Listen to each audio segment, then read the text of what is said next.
Welcome to today's video, John 20 verse 29 explained. Jesus saith unto him, Thomas, because thou hast seen me, thou hast believed. Blessed are they that have not seen, and yet have believed.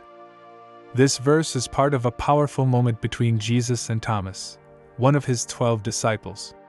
Thomas is often remembered as Doubting Thomas, because he had expressed deep skepticism after hearing from the other disciples that Jesus had risen from the dead. He had declared that unless he could see the nail prints in Jesus' hands and put his finger into those wounds, he would not believe. Jesus, knowing Thomas's doubts, appears to him and gives him exactly what he asked for, the chance to see and touch his resurrected body. After this personal encounter, Thomas believes and calls Jesus his Lord and God. Then, Jesus gives a response that is not just directed to Thomas, but to all future believers. He tells Thomas that he believed because he saw, but more blessed are those who have not seen and yet believe. This is a foundational truth in the Christian faith. Jesus is highlighting the special kind of faith that trusts without requiring physical proof. For centuries, billions of believers have never seen Jesus in the flesh, yet they have placed their faith in him. Jesus is calling this kind of faith blessed. That word blessed carries a deep meaning. It implies a divine favor, a spiritual joy, and a closeness to God that transcends what the physical eye can perceive. What Jesus says here sets the stage for how faith works in the Christian life.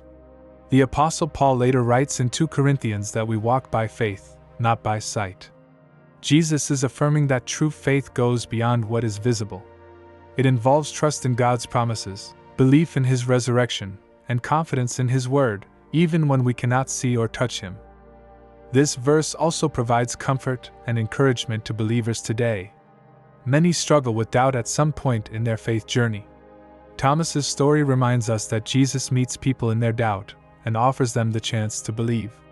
But even more, it encourages those who have chosen to believe in Jesus without needing signs or physical evidence.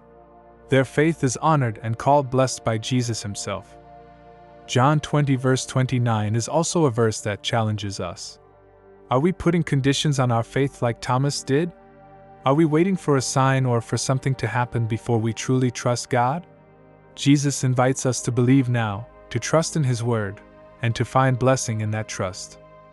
In the bigger context of John's Gospel, this statement by Jesus is part of the climax. Right after this verse, the author tells us that these things were written so that we might believe that Jesus is the Christ, the Son of God, and that by believing, we might have life through his name.